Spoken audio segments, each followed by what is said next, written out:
What's going on, guys? Welcome back. Watch this, some John prepared my channel. New video he put up. Just watching that. So I hope y'all enjoy the second part. I was a kid then, and it was bad enough that I remember that. All right, but let's move on to the discussion of the day.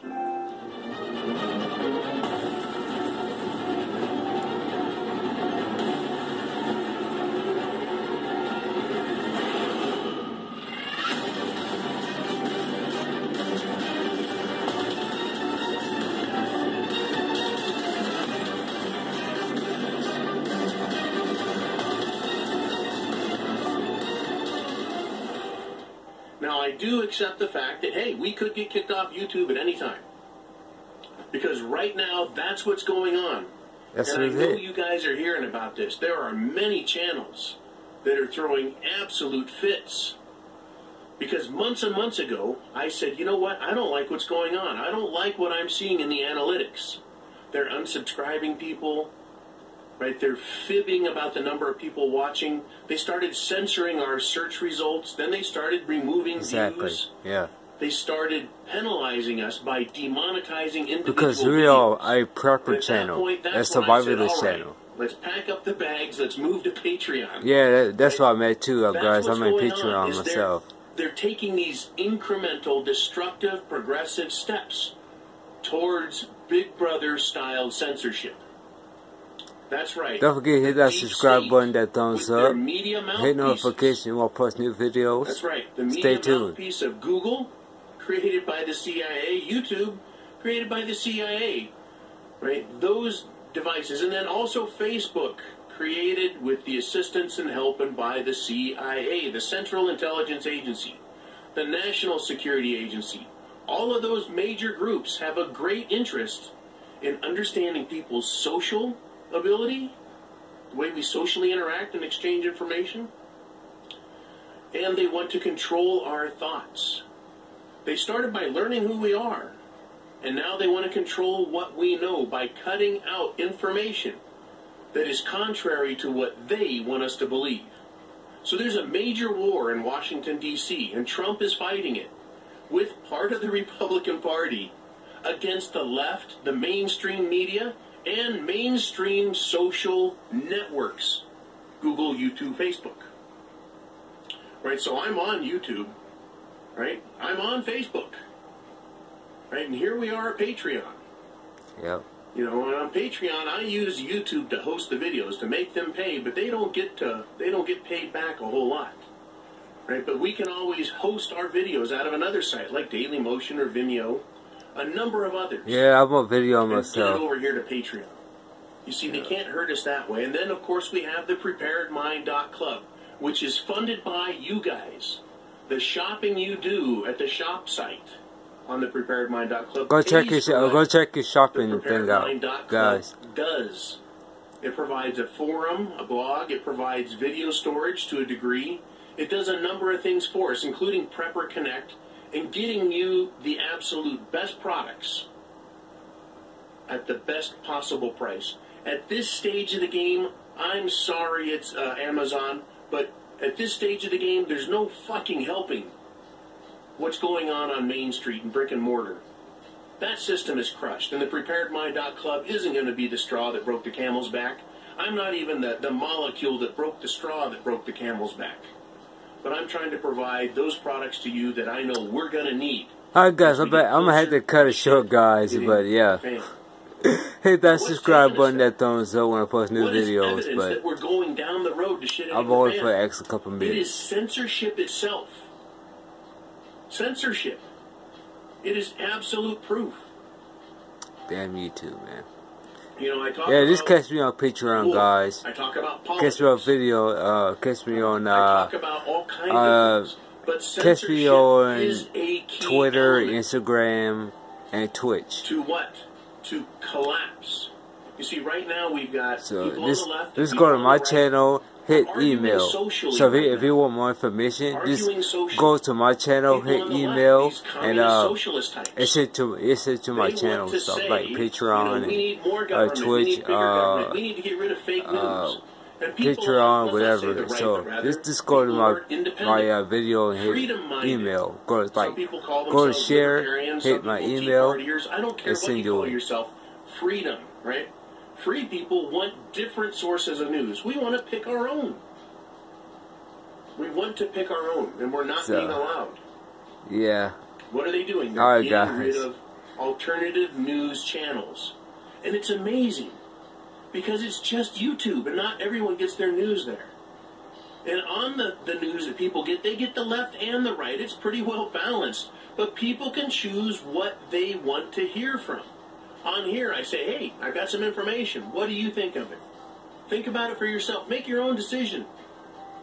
See, I don't come on like Tom Brokenjaw used to and jack my jaw at you and say, that's the way it is, and if you don't like it, there's only one truth and I'm speaking and you have to accept it. Right? I don't say that. At least I don't think I don't say that. I want you guys to think for yourselves, because I don't want the moral consequence, the responsibility. I don't want that. I just want to put the information. So this is a prepping channel and a survival channel. Survivalist. My bad. Stay tuned. The people on the left, the social communist, social fascist types, they want you to believe what they want to believe to be the truth. Get prepped, guys. Shit, you need to wake up. You need to wake up here. Thinking, freedom-minded. Because shit's going to hit the fan soon. It makes us resent them even more and resist them even more. Rather than having more information from which we can sit down and have an intelligent discussion with people and say, this is the way it is. What do you think? And show them our information. Now they're going to deny us that information. It's going to piss us off. Because just like back in the early 90s, and back then, I'll talk about how we did it back then. In the early 90s, I would get so much crap from ABC and CBS and NBC, because back then it was still just broadcast television. A little bit of cable here and there, a little bit of satellite, but mostly just the three major networks. And I knew it was lies. And I knew it was bullshit. And it was very maddening, because I wanted the truth. Right? YouTube helps us feel better because it gives us more options to get information, more truth. They're killing that now. So go to Davo777 to find more information. Piss us off even further. You can see my bug out bag there. Now, I'm going to go back to where we were in the 1990s. Back then, early 90s, there was no internet. It was a whole different world. We still had phones, and some of them had little rotary dials on them. No cell phones. That's true, man. I was born in 1985, so TV, I'm maybe cable. I'm an 80s boy, so we had VHS. Early 80s we didn't even to have me. DVRs or DVDs. 1985. That's the year I was born. How did you get information around? It was incredible. I was in school in probably the early 90s. I was probably like in high school then. Incredible faxes. Right? Junior high, my bad. That's how we passed important, critical, right-wing or alternative media. We didn't call it alternative then. It was considered right-wing. You know, they wanted it to sound radical. It's okay to be left-wing, but not right. We would send stuff through the snail mail. No shit. VHS tapes, you'd get one. You'd put it in your VCR, play it through another VCR, popping in blanks, and you'd record everything that was on that. And then you'd mail those off to people you knew, people you liked. It would cost you $1 or $2 a tape, but you didn't care. That's how important spreading the news was back then. You would spend $20 in early 1990s dollars. That's like $50 today. You would spend $50 every couple of weeks or a month, say $100 a month, getting information out, spreading the word. There were some newspapers like the Spotlight, the Jubilee. Those are the two that come to mind right off the bat. You get those publications. And if you saw an article in that was important to you, you'd photocopy it and mail it out or start faxing it. I mean, technology, communications technology was just becoming good at that point. But snail mail literally was the way to go. Incredible, wasn't it? That's how I started learning about this shit. And if I wanted conspiracy information, If I wanted some Jim Marrs books or someone else's books at the time, like Gary Kaw, I would have to go to the Christian bookstore, because that was the only alternative news source. Believe it or not, Christian bookstore. Yeah. And look for the publishers or the authors I knew, and then ask, is there any more information along this genre? And there was just so little information, but what was out there was golden to us, because it gave us a different perspective from which to think about the life we're seeing, the things that are in our world. That's where we're going to have to go back to if YouTube and Google continue to do what they're doing. But right now, that may not have to happen. But keep it in mind, please. You may have to get DVRs or DVDs, discs, and burn information and send it to your friends that way.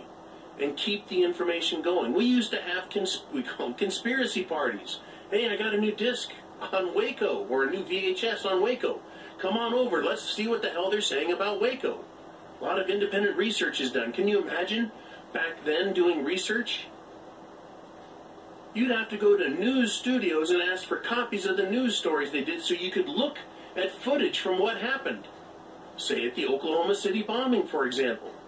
Now, with the internet, you can go on there and get 10 different news organizations plus 50 different cameras that people took footage of and pictures, and we can scan that and find all the inconsistencies, all the evidence of proof we need of false flag events. That is, events that are done in order to create, in effect, the results that come right from the person who did it.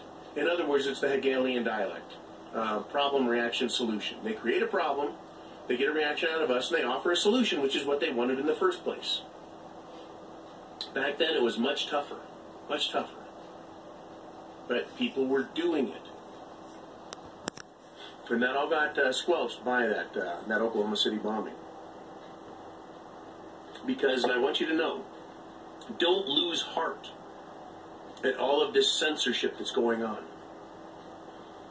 Because even back then, just using snail mail and faxes, VHS tapes, the Patriot movement was growing so strong that they had to pull the Oklahoma City bombing to label patriots as kooks. The militia movement is dangerous.